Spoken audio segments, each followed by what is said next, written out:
about all of you, but my 2025 hasn't gotten off to a great start. I got that terrible winter cold that's been going around, and I was sick for basically a month. I just moved to a new apartment and all my stuff is packed up, so I can't find the things I need to make YouTube videos. And let's just say I'm not particularly jazzed about what's currently going on in American politics. When you add all of that to the midwinter blues, I have been in desperate need of something to shake things up. So I decided to steal a couple of ideas from two of my favorite creators and combine them together in order to create a joy-building exercise for winter. Since the new year began, I've been reading the book Storyworthy by Matthew Dix, who is a storytelling expert and a 36-time champion of the Moth Storytelling Slam. Matthew is also an elementary school teacher, so I can really relate to him having creative passions and projects outside of a full-time teaching job. Like a lot of teachers, Matthew assigns homework for his readers, and his first assignment is something called Homework for Life, which is essentially an exercise where at the end of the day, you take one moment from your day or a memory that was jogged at some point during the day,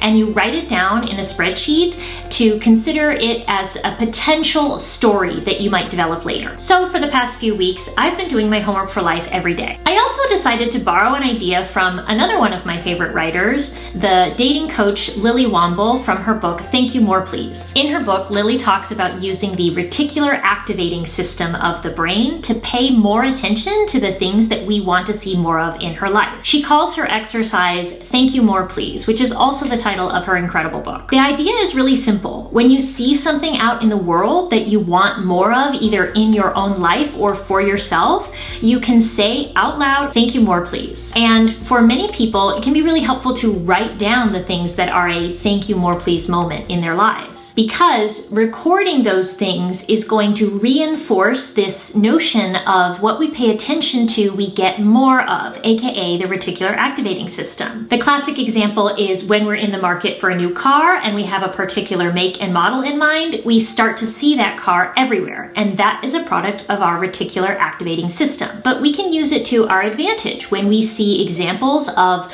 the kind of people that we want to maybe become friends with or date. In the case of Lily's book, we can say thank you more please to the universe and call attention to the fact that the things that we want, they exist. I decided to combine both of these ideas into a joy-building bingo card. I created a bingo card with a bunch of different activities and experiences that create joy for me. Most of them are really simple. There are things like visit the public library, go to the movies, buy a new cat toy for Rusty, have a kitchen dance party, which is something I started doing during the pandemic, and it really lifts my spirit. Some of the things are about bigger life goals, but one thing I noticed when creating my joy building bingo card is that it was really important to not turn this into a way to get me to do more chores or work more. So the one rule about the joy building bingo card is that all the things on the bingo card have to be things that truly bring me joy. And my definition of joy might be different than other people's. One of the things I have on my joy building bingo card is to donate platelets, which is something that I do once a month. And most people would not consider that a particularly joy building activity. It takes a few hours, it can be painful, and it ultimately feels quite draining. However, I consider it a joy building exercise because I've been doing this for so many years that I now know all the people who work at the donation center that I go to,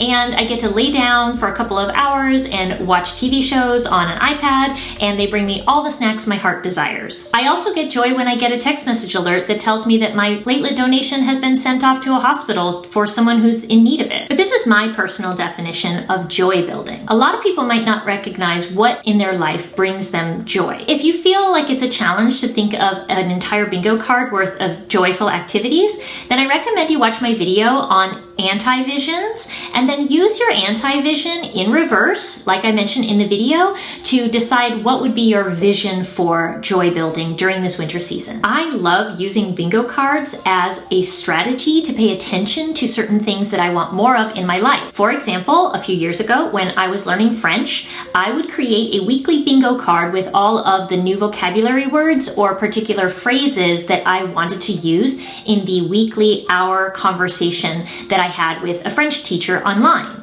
So I would make a little bingo card that I would have in front of me on my desk, and whenever I had my conversation class, I would see how many of those I could check off and whether or not I could get a bingo, aka 5 in a row. The best part about the bingo card is that you don't actually have to do all of the things. It can be really mix and match. I found it to be a great way to focus my attention, and it was really satisfying to check things off of the bingo card. With my Joy Building bingo card, I've been having a great time not only coming up with the activities that I'm going to put on the bingo card, but then checking them off, or even better, I've been putting a sticker over all the ones that I've completed so far. Nothing is more fun for a teacher than assigning yourself homework and then giving yourself a sticker for completing it. If you want a link to my Joy Building bingo card, and then you can make a copy and edit it to be your Joy Building bingo card, then check out the link in the description. I hope you'll join me on this winter journey of building joy. Thanks for watching.